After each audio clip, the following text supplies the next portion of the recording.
Hey everyone, today is Good Friday. It's such an important day for us as we pause to reflect upon what Jesus did for us on the cross.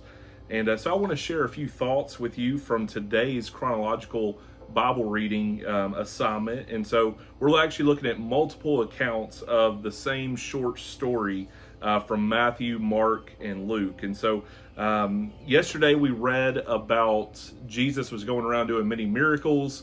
And he was healing the sick, he was casting out demons and other things.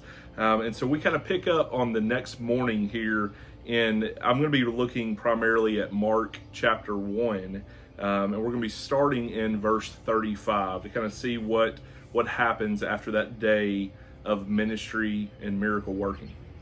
And so in verse 35 it says this, "And in the morning, rising up a great while before the day," so while it's still dark, Jesus went out and he departed into a solitary or a secluded place, and there he prayed.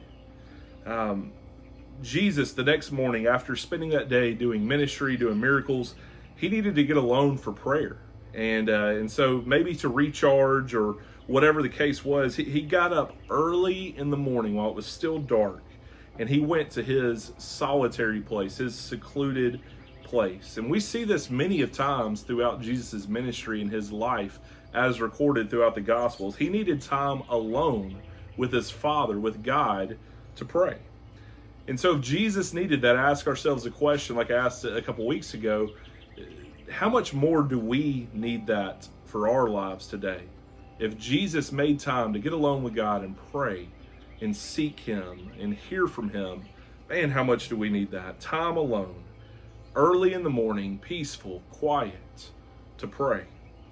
And so let me ask you this question. When was the last time that you did that? When was the last time that you honestly got alone with God in a solitary place, in a place that you could be still, that it was quiet, maybe even early in the morning? When was the last time that you did that you did nothing but spend an extended amount of time in prayer?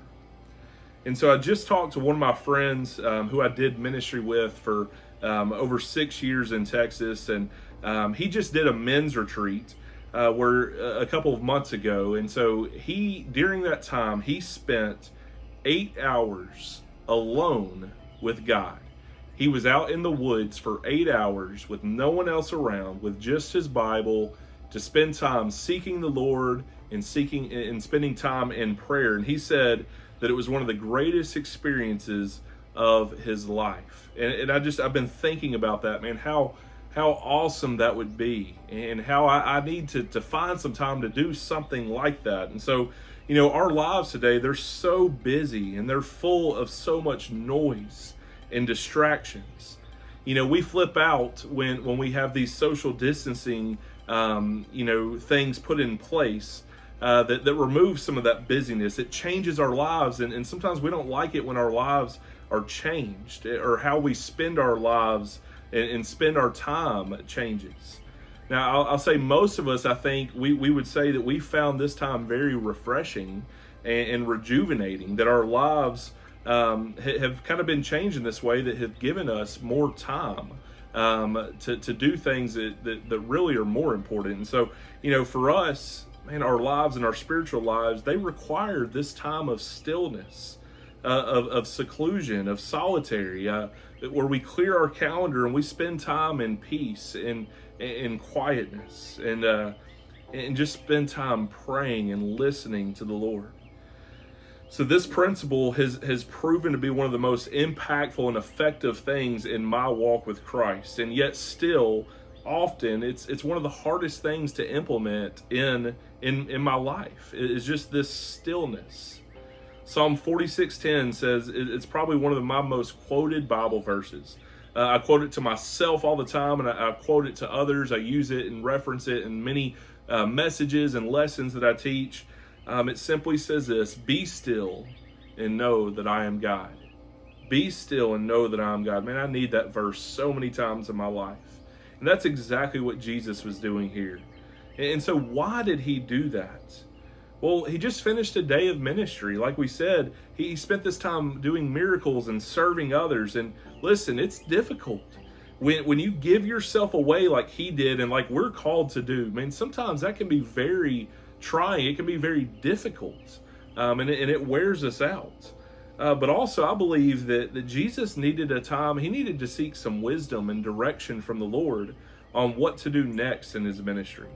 Verses 36 through 37 kind of speak to this. It says in Simon or Peter that they were with him and they followed after him, so they were looking for him. And when they found him, they said unto him, hey, all these men, they seek for thee. All these people are looking for you. And so we see that they're coming at him with kind of this agenda that, hey, there's things, people are wanting to find you. People are waiting for you. And then we see Jesus' response in verses 38 and 39. He says, Jesus said unto them, let us go into the next town, that I may preach there also. For therefore came I forth. And so Jesus is saying, hey, look, it's actually time to go to the next town and preach there and teach others. The way Luke put it is he says to preach the kingdom of God to the people there. And so it's time to move on. And I love what he says there. This is what I came here for, is ultimately what Jesus is saying. This is my purpose. This is my mission. I got to go do what I came here to do. It's time to leave this town and to go carry on this message of the kingdom of God and to serve other people in other places.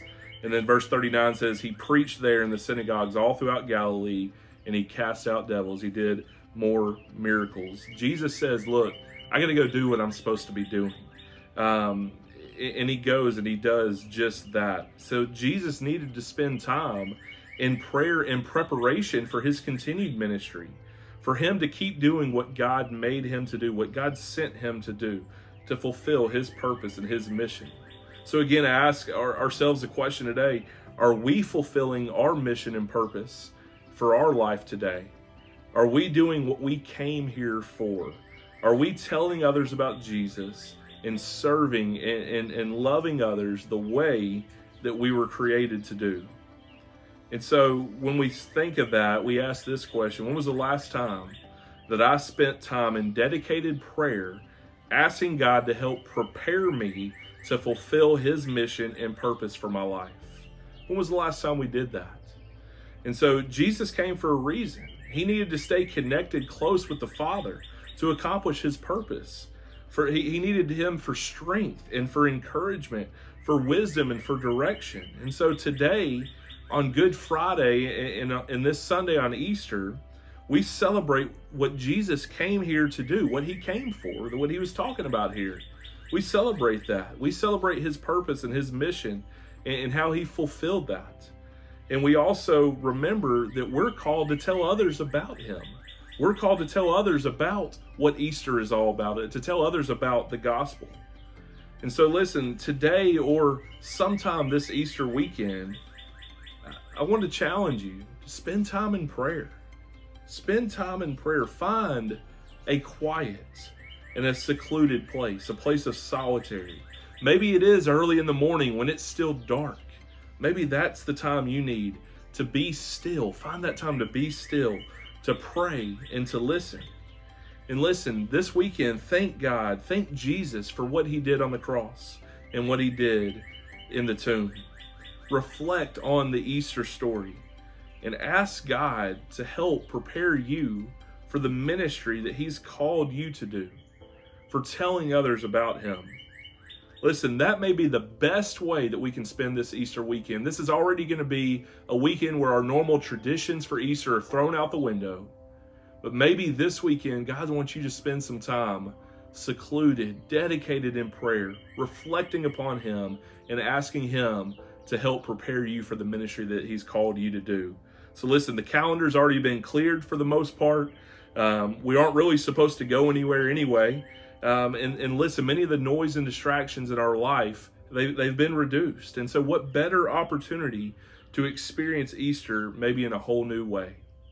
And so the final thing I want to challenge you with is part of your ministry is maybe inviting others to listen and join us for our live stream, our worship service this Sunday on Easter, so that they can hear the gospel of Jesus Christ. So I encourage you to text some friends and family, make some phone calls, share some of the things that we've put out on social media and tag people in them. Ask people to join us for our live stream this Sunday morning. And that may be a way that God can use you to help others hear the gospel during this time. And so just think about those things. Spend some time in prayer this weekend. And listen, I hope you have an unbelievable Easter weekend. And we look forward to having you join us this Sunday morning for live worship online.